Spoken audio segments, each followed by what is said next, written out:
Vietnam's fairy tale, The Tale of the Game Bird. Once upon a time, there was a child who lost his father at early age. After the mourning period, his mother remarried. Since there was no one left of his parental relatives, he had to live with his mother and his stepfather. The stepfather was very brutal, treating both mother and son as home servants. As the boy was too young to work, he hated him terribly. At times, when something went wrong, he beat the boy very hard. He was not rich actually. He used to make a living by taking wood from the jungle. The woman, just after one day living with him, had to start carrying firewood to the market. Unfortunately, that year the crop was so bad. People had to struggle for finding food. Firewood was as cheap as duckweed. Once the price of a bundle of firewood could feed a family for a few days, it was then not enough to feed a meal. The boy could not do anything yet. He became a thorn in his stepfather's eyes. "This kid only eats.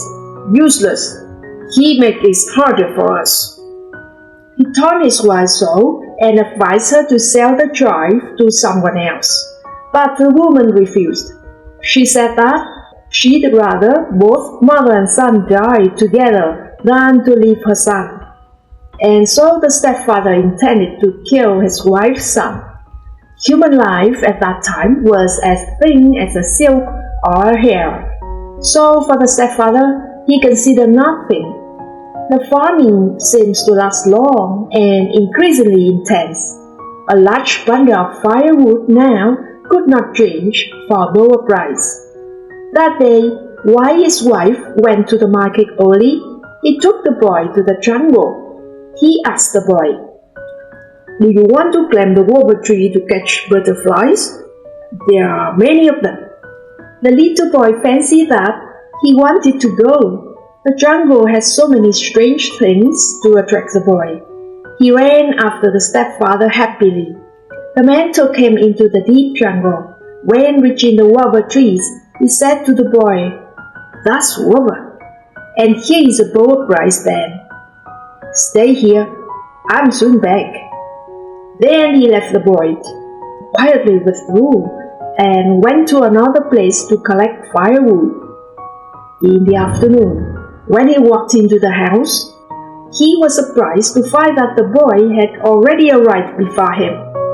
The fact was that, right in the middle of the jungle, the boy was lucky enough to meet a group of sweet potato diggers on their way back. They brought him back. Thanks to a bowl of rice, he was still able to get back to the house. Hearing the joy story, the stepfather was infinitely annoyed. He pretended to scold. "Just because of you, I couldn't find you for long." Another time he managed to calm the child to follow him to the jungle. This time he deliberately took him deep inside, to the places no one dared to come for wood before.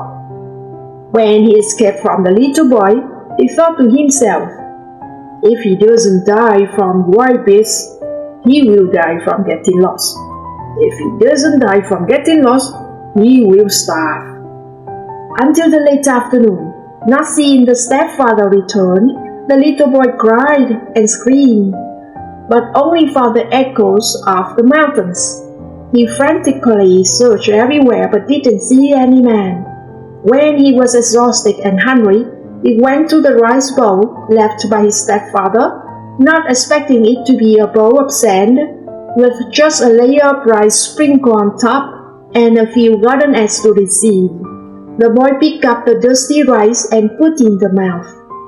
Finally, being so hungry, he took the bowl and ran everywhere and exclaimed, "Stepfather, bowl of sand, golden eggs, bowl of sand, golden eggs." But his cries only startled a few white birds. Then the little boy died, turned into a game bird francolinus or DaDa bird in Vietnamese, always crying out sadly, "Bowl of sand, golden eggs, bowl of sand, golden eggs." Waiting so long but the son not coming back, the woman mourned bitterly. Guessing that her brutal husband has murdered the child, she stood up and scolded him.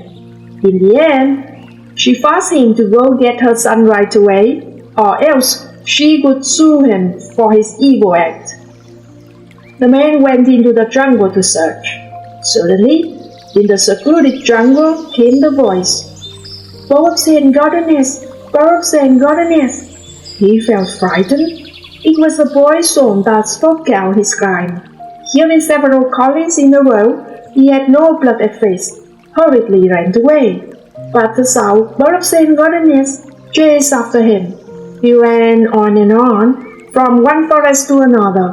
Suddenly, he stumbled and fell unconscious.